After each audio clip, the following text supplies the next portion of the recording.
Hello, everybody, and welcome to Tech Talk. We're here today to be able to talk to you about technology. No, I don't think we'll be doing any viral dancing, but we do want to be able to talk about technology you can use in your classrooms to make teaching and learning better as part of our universal design.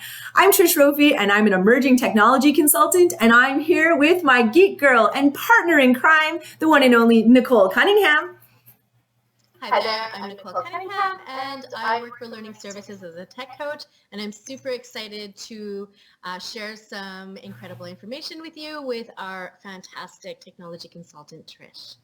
And so one of the things we wanted to talk about today, Tech Talk, is talk and comment, because we want our students to have easy ways to provide audio answers, whether that's for them to demonstrate their learning, to clarify their understanding, or even for educators to offer feedback to students, all right within their work. And so we have a great extension for you called Talk and Comment. And so Nicole, you've got this extension loaded up, you've put this in your Chrome, and you're going to show us what it looks like when we first install it. All right, so when you go to your extensions or even go to a new tab and just Google Talk and Comment, it is going to come up with the extension that you can add to your Chrome browser. And so once you select it and add it to your Chrome, it is going to give you a little menu asking if you want to use your microphone. You're going to select Allow, which is then going to set it so that it is now available in any of your Google Docs or slide presentations. I love it. And that's what's really great about this. This works in all of the Google apps. So Docs, Sheets, Slides, Forms, even inside of Classroom if you want to do it for private comments or class comments. And so you're going to see in your extensions puzzle piece, there it is, Talk and Comment.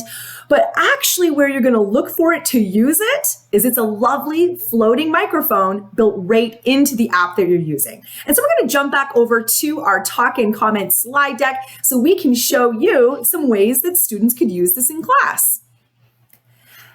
And so right there, you can see Nicole is hovering over top the microphone, and we can see here's some different examples. What are some ways we can move beyond just print-based demonstration of learning only? So we have some fun examples that we've used with students over the years that we want to show you, and we're going to demonstrate how easy this tool is to use.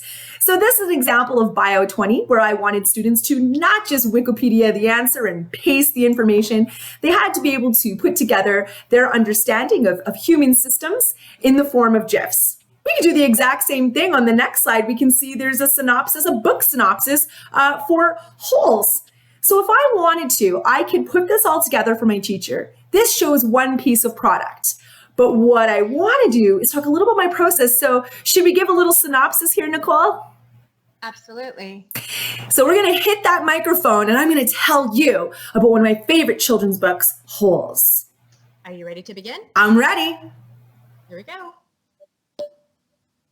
So once upon a time, there was a young man named Stanley Yelnats who was walking around minding his own business when suddenly a pair of shoes fell from the sky and hit him in the head, completely freaked him out. He started running as fast as he could. The police saw him, arrested him, and sent him to Camp Greenlink to dig a lot of holes.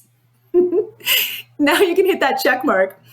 What's going to happen is it's already copied to your clipboard. If you want to listen to what you recorded just so that it's how you like it, what students want, you can go ahead and do that.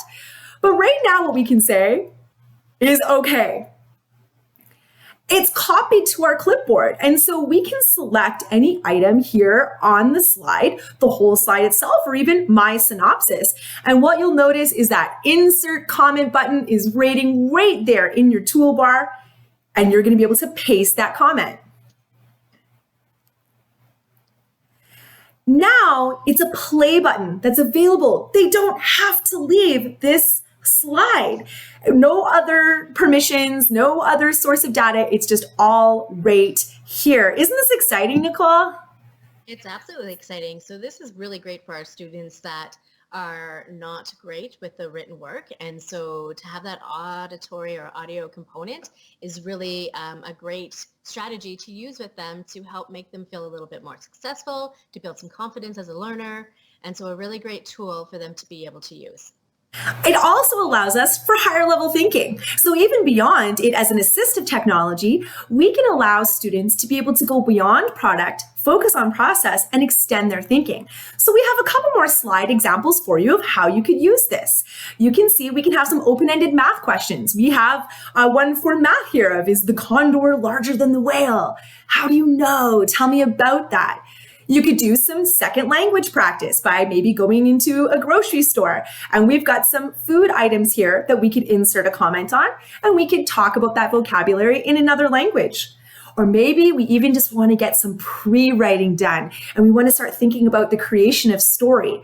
Well, we found an image that we used as a background and we put a story arc over top of it. And now students can come and put their thoughts and their ideas at each point of that different story arc. So there's so many ways you can use this in the classroom, but let's not forget the power of teacher feedback. You would totally use this as teacher feedback, wouldn't you, Nicole? Absolutely. The power that teacher feedback has, that's our guided session. And so instead of just writing out our comments, we can use it as an auditory clip so that they can also hear like the intonation in our voice, the excitement that we have about something that they've done really well, as well as to really be able to explain something that they could add more information to, extend their learning, all of those components. And I love that those comments will just stay stacked on each other inside of the Google tool you're using. Comments can't ever disappear. It's that digital footprint of our learning. I love that. So we hope you tried today. We're going to give you this talk and comment example slide. So if you want to try this with your students, grab a copy of our slides below this video, as well as the link to talk and comment extension so that you can install it, or you could assign it in your Google Classroom for your students to install as well. So we hope to see you next time for the next Tech Talk. Maybe we might have to throw in some dancing, but we'll see. I think Trish is going to do the dance. Thanks, everyone. See you next time. See you.